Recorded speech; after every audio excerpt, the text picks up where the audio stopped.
सबसे पहले दिन की सबसे बड़ी खबर पर, यानी AAIB की वो रिपोर्ट। ये तस्वीर याद करिए, ये तस्वीर आज से ठीक 1 महीने पहले दुनिया ने देखी। अहमदाबाद में टेक ऑफ के महज 40 से 45 सेकंड के अंदर जो हादसा हुआ था, उस पर AAIB की अपनी रिपोर्ट जो है वो पहली रिपोर्ट सामने आ गई है। इसमें कई बड़े फैक्टर्स का जिक्र किया गया है।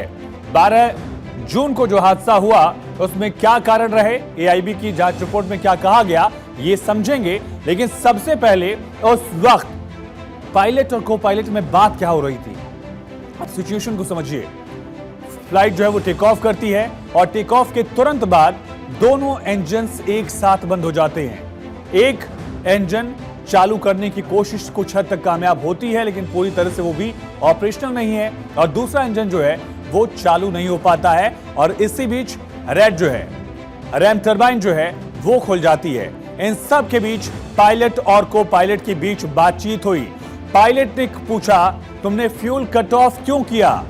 और को पायलट की तरफ से इस पर कहा गया कि मैंने ऐसा नहीं किया, आई डिडंट। ये जो है जवाब आया। और सबसे बड़ा इस रिपोर्ट में जो पॉइंट है वो एक लाइन इधर से पायलट का सवाल और दूसरी तरफ से दूसरे पायलट का जो जवाब है। इसी के इर्द गिर्द पूरी कहानी है, तमाम तथ्य हैं। दरअसल जैसे ही फ्लाइट टेक ऑफ करती है, पायलट की तरफ से सवाल पूछा गया कि फ्यूल कट ऑफ क्यों किया गया। दूसरे पायलट ने कहा कि उन्होंने ऐसा नहीं किया है। यह सवाल इस वजह से क्योंकि जो फ्यूल कंट्रोल स्विच है वो रनिंग मोड से कट ऑफ मोड पर आ गया था। रनिंग मोड का क्या मतलब है? रनिंग मोड का मतलब रन मोड पर जब फ्यूल स्विच रहेगा उस समय फ्यूल जो है, ईंधन जो है वो इंजन्स को जाता रहेगा।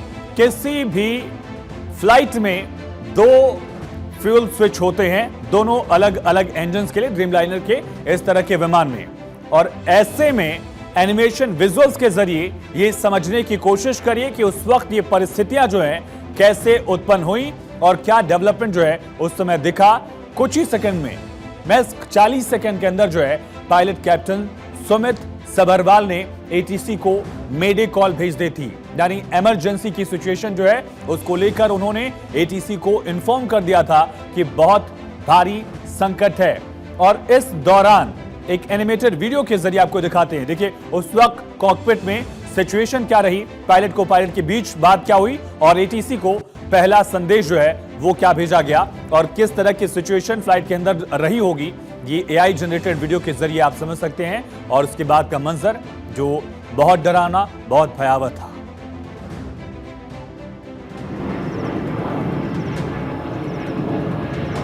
Mayday, Mayday, Mayday. No power, no thrust. Going down.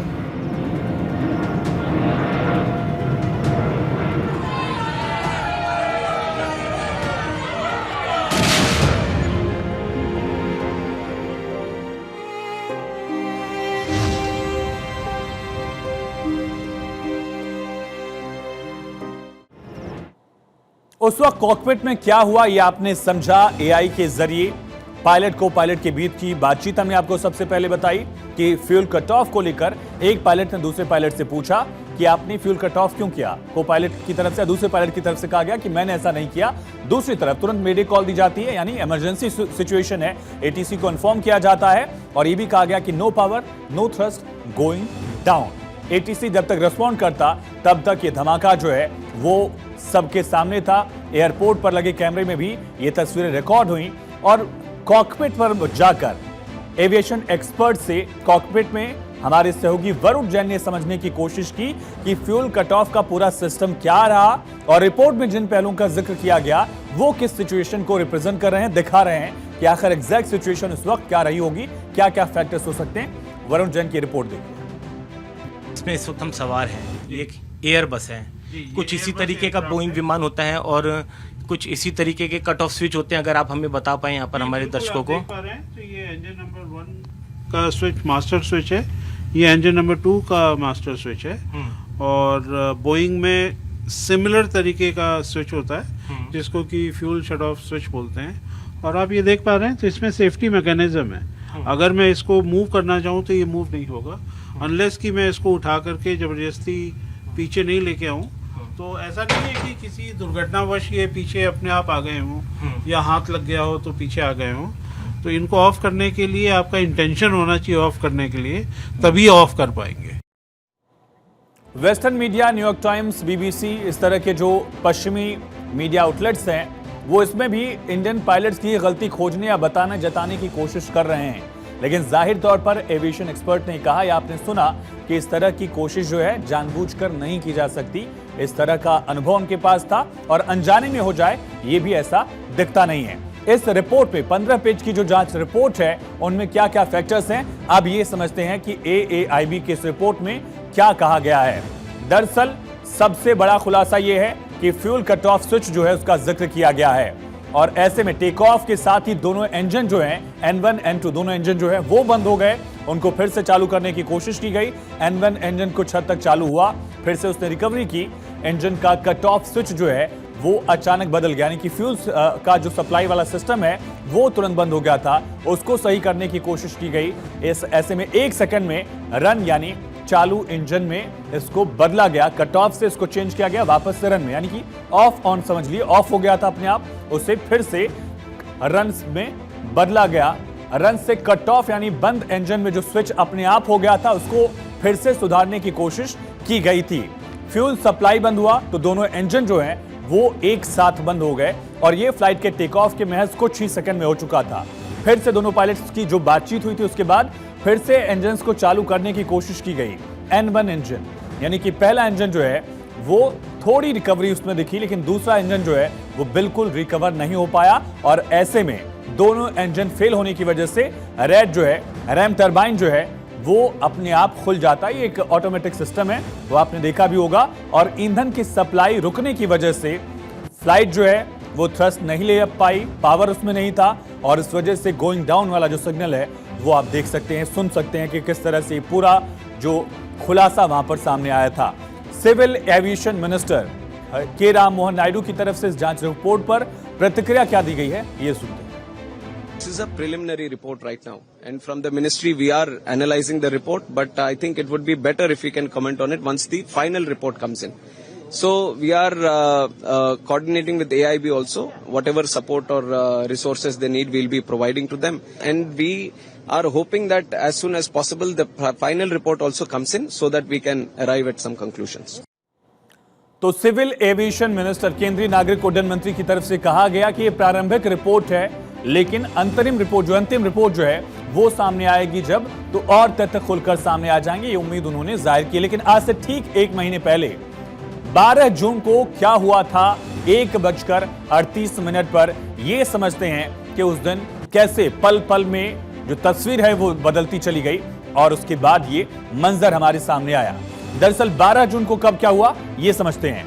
Speed जो है 333 किलोमीटर पर आवर, 1 सेकंड के अंतर से दोनों इंजन जो है 1:38 पर इंजन के बंद होने की जानकारी पायलट्स को मिल गई थी और फिर अगले यानी कि महज 10 सेकंड के अंदर जो है रेड का हाइड्रोलिक पंप जो है हाइड्रोलिक पावर की आपूर्ति शुरू कर देता है। जब दोनों इंजन बंद हुए तो रेड टरबाइन जो है, रैम टरबाइन, वो अपने आप चालू हो गई थी और 47 सेकंड तक ये शुरू हो गया था। महज 5 सेकंड में इंजन 1 का ईंधन कट ऑफ से रन पर वापस ले जाया गया, मैनुअली से किया गया ताकि फिर से जो सप्लाई है फ्यूल की वो इंजन तक पहुंच पाए। और अगले 2-3 सेकंड के अंदर इंजन 2 का भी ईंधन जो है वो कट ऑफ से रन पर रीसेट किया गया। इंजन 1 ने थोड़ी बहुत रिकवरी दिखाई, लेकिन इंजन 2 जब तक रिकवर होता तब तक क्रैश हो चुका था। पायलट्स में से एक ने संकटकालीन यानी कि इमरजेंसी कॉल जो है, मेडे कॉल जो है एटीसी को भेजी, लेकिन एटीसी को रिस्पॉन्ड करने का उस पर वक्त नहीं मिला और एयर इंडिया का विमान अगले 4 सेकंड के अंदर क्रैश हो जाता है। हॉस्टल पर क्रैश होता है, वहां पर भी अब विमान से डेटा रिकॉर्डिंग जो है वो उसके 5 सेकंड बाद बंद हो गई थी। 1:39 तक ये बंद हो चुका था और 1:44 पर वहां बचाव और अग्निशमन जो दल है वो रवाना हो गया। लगभग आधे घंटे के अंतराल पर वहां पहुंचा। पूर्व केंद्रीय मंत्री बीजेपी के सांसद राजीव प्रताप रूडी का स्टेटमेंट भी अहम हो जाता है क्योंकि वो भी कमर्शियल पायलट हैं। उन्होंने भी टेक्निकल टर्म्स को जो है वो समझाया है। देखिए, AIB ने पूरा प्रतिवेदन दिया है, उसमें कई कारण दिए हैं और इसमें स्पष्ट रूप से ये विषय आ रहा है कि इन दोनों इंजन बंद हो गए और वो तेल के अभाव में बंद हुए हैं। उसके बाद कप्तान ने उसको इंजन बंद होते हुए देखा, अपने सह कप्तान से पूछा, सह कप्तान ने कहा कि उसने ऐसा कुछ कदम नहीं उठाया है और उसके बाद उन्होंने करेक्टिव एक्शन लिया, स्विच ऑफ ऑन किया और उसके बाद विमान के इंजन्स को फिर से चालू करने का प्रयास की। विमान में ऊंचाई कम थी, पावर कम था, तो मैं समझता हूं कि ये जिसके कारण ये संकट उत्पन्न हुआ और विमान क्रैश कर गया। अब कई सवाल हैं जिनका जवाब जो है वो रिपोर्ट के जरिए तलाशने की कोशिश जो है वो की गई है। ऐसे में ग्राफिक्स के जरिए ये भी समझते हैं कि आखिर कौन से अहम सवाल हैं जिनका जवाब एक तरह से इस रिपोर्ट में मिल पाया है। पहला सवाल, विमान लगभग 180 नॉट्स IS की स्पीड पर था और जवाब की उड़ान भरने के कुछ ही सेकंड बाद दोनों इंजन जो है वो हवा में बंद हो गए थे। सबसे अहम सवाल, क्या फ्यूल में कोई दिक्कत थी? क्योंकि ये भी सवाल उस वक्त उठ रहा था, लेकिन जवाब अब जो है वो मिल गया है क्योंकि फ्यूल टेस्टिंग में पाया गया कि ईंधन में किसी तरह की कोई दिक्कत नहीं थी, एफिशिएंसी में उसके कोई इशू नहीं था। ये स्पष्ट संदेश जवाब जो है कि फ्यूल को लेकर कोई ये हादसे का कारण नहीं है।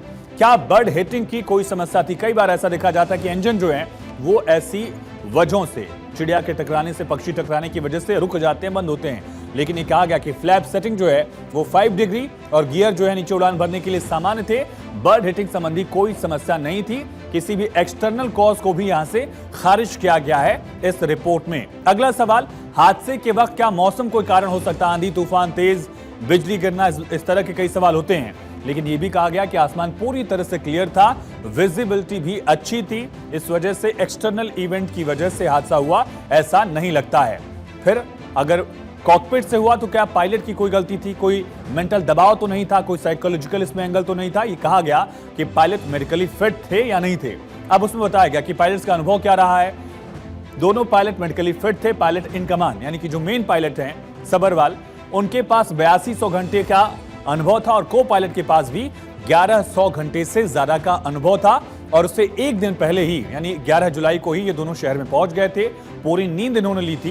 ये पूरी जानकारी साझा की गई। अब जांच में विमान कंपनी के लिए कोई एडवाइजरी जारी की गई है क्या कि विमान कंपनी को, बोइंग को कुछ बदलाव करने की जरूरत है? ये कहा गया इस रिपोर्ट में कि शुरुआती जांच है। अभी ये बोइंग कंपनी या इंजन इसमें जो है वो जी का लगता है, इंजन बनाने वाली जनरल इलेक्ट्रिक को कोई एडवाइजरी जो है वो जारी नहीं की गई है। एविएशन एक्सपर्ट्स ने इस रिपोर्ट को लेकर क्या कहा है? सबसे अहम सवाल, किसकी वजह से हुआ? मैनुअल गलती थी या बोइंग की गलती थी? इस पर जवाब सुनिए। हर हवाई जहाज में ब्लैक बॉक्स होती है। इस एयरक्राफ्ट में 2 है, एक टेल में और एक कॉकपिट में। कॉकपिट वॉइस रिकॉर्डर और DFDR दोनों साथ में है। तो मेरे हिसाब से कॉकपिट के वॉइस रिकॉर्डर को ट्रांसक्राइब करके जो बातचीत हुई थी पूरा विवरण देना चाहिए था रिपोर्ट में, जिसने वो नहीं दिया। तो आई थिंक थोड़ा बहुत सारा डिगिंग रिक्वायर होगा इसमें। और मैं चाहता हूं और मैं फर्स्ट डे से बोल रहा हूं कि यहाँ जुडिशियल इंक्वायरी होनी चाहिए थी AAIB के साथ। AAIB का जगह एक है, बट आप सिटिंग हाईकोर्ट जज को बिठाइए, ट्रांसपेरेंसी आएगा।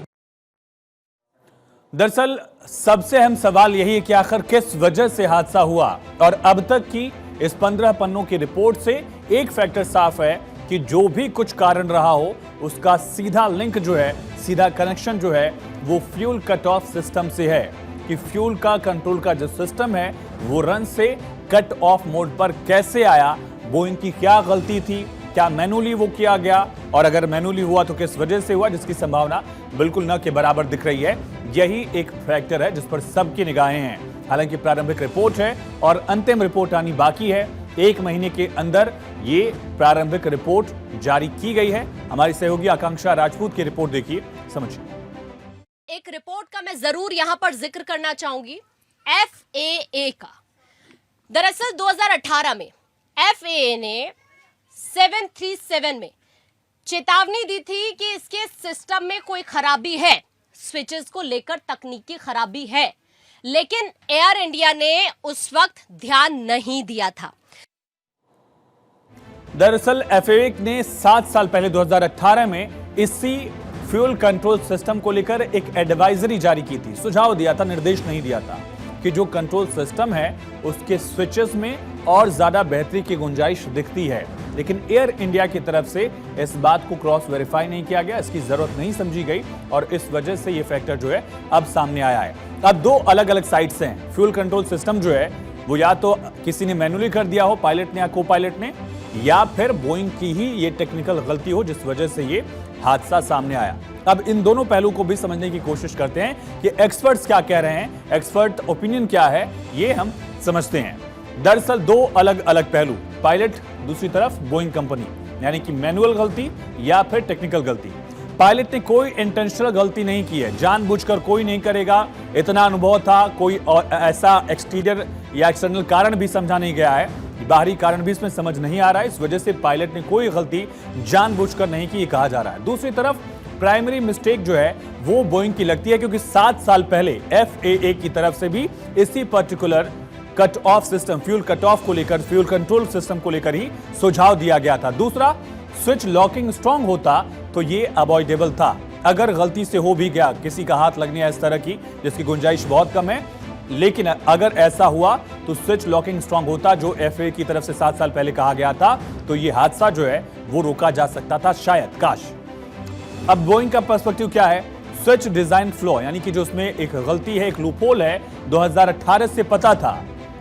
बोइंग ने ऐसा ही इशू जो बोइंग 737 है उसमें देखा, ऐसा एक्सपर्ट्स भी मान रहे हैं, और शायद ये गलती सुधारी गई होती पिछले 7 साल में तो इस तरह की दिक्कत नहीं होती। सबसे आसान काम क्या है? कोई मृत व्यक्ति है, उस पर कह दीजिए कि फलाने पायलट की वजह से गलती हुई है, इस वजह से हादसा हो गया, जो सबसे आसान काम लगता है। उस पायलट ने जिसने अपनी आखिरी सांस तक अपने सामने से मौत को देखा, उसने आखिरी वक्त तक कोशिश की कि हादसा न हो, उस पर ब्लेम डाल देना सबसे आसान है। और जो पायलट्स की अथॉरिटी एसोसिएशन, उनकी तरफ से भी इसी को लेकर नाराजगी जाहिर की गई कि ऐसा मत करिए आप। स्विच अनएक्सपेक्टेडली मूव नहीं करता है, बोइंग ये कह रहा है कि अपने आप ही मूव नहीं करता है। दोनों की अलग अलग साइड्स हैं, एक्सपर्ट्स की राय क्या है ये देखिए। दरअसल दूसरा पर्सपेक्टिव उसमें यह है कि बोइंग की तरफ से इसको अगर सुधारा गया होता तो ये तस्वीर जो है शायद कुछ हद तक बदली से नजर आती, शायद यह हादसा न हुआ होता। 7 साल में इस एक फ्लॉ पर अगर मॉनिटर किया गया होता, गौर किया गया होता, तो इससे बचा जा सकता था, इस हादसे से बचा जा सकता था। और ऐसे में ये सबसे बड़ी तस्वीर जो है वो यहाँ पर दिख रही है। FAA की तरफ से जो सुझाव दिए गए उनको वहां मॉनिटर नहीं किया गया, कई सारी कमियां हैं उसका जिक्र किया गया, और इन तमाम पहलुओं को लेकर आपने ये भी देखा कि पायलट या बोइंग किसकी गलती थी, ये तस्वीर भी हमारे सामने है। अब रिपोर्ट प्रारंभिक है, अंतरिम रिपोर्ट का इंतजार है। ऐसे में एक बड़ा पर्सपेक्टिव जो है वो पायलट्स के एसोसिएशन की तरफ से इसको लेकर नाराजगी जाहिर की गई है। उन्होंने कहा कि जांच का लहजा और जांच की जो दिशा है उससे ये दिखाने की कोशिश है कि गलती पायलट की थी, इस ओर झुकाव का संकेत दे रही हैं। हम इस धारणा को पूरी तरह से खारिज करते हैं। हम निष्पक्ष और तथ्य आधारित जांच की मांग करते हैं, इस पर जोर देते हैं। AIB की प्रारंभिक रिपोर्ट मीडिया को लीक की गई। एसोसिएशन को इस बात की चिंता है कि प्रारंभिक AIB रिपोर्ट बिना किसी जिम्मेदार अधिकारी के हस्ताक्षर या जानकारी के मीडिया के साथ साझा कर दी गई है। जो पायलट्स का एसोसिएशन है, airline pilot association of India, alpha, उनकी तरफ से कहा गया है कि ये जानबूझकर संकेत दिया जा रहा है कि पायलट ने इसको कर दिया गया होगा। इस तरह का इशारा जो है वो इस रिपोर्ट से मिलता है, जबकि रिपोर्ट में किसी भी ऑथराइज्ड अधिकारी का साइन नहीं है। रिपोर्ट को मीडिया में लीक किया गया, इसका जिक्र भी पायलट्स के एसोसिएशन की तरफ से किया गया है।